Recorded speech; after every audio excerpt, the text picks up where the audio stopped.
Okay, so let's embed some content. This one's a little bit more complicated, so I thought I'd talk over it and give you some additional information. So, first of all, here is our deck that we're working on, and we're going to click on Add because we're going to be giving some information about how to add fractions. And here we are, and you see we are looking at this little button that says Embed Site or Video. That's what we're going to click on, and it's going to ask us to paste some embed code right in here. That's usually an iframe code. So we're going to go flip over to our other window, and this is Edpuzzle. Let's first add a Google slide into our Deck.Toys there, and so we'll do that by first publishing to the web. You always want to publish your slide to the internet, so you publish it there, and Google will do its business in the background.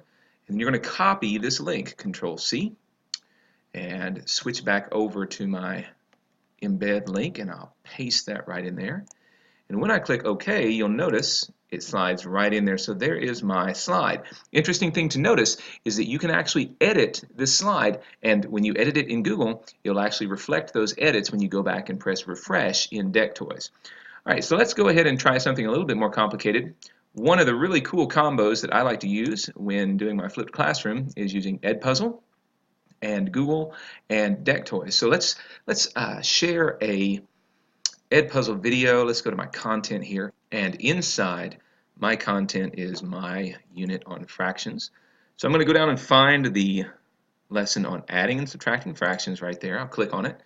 In Edpuzzle, to share one, you click on Assign and Share. Share with anyone. That will allow me to post it on the internet. Now, I'm going to add the embed code there.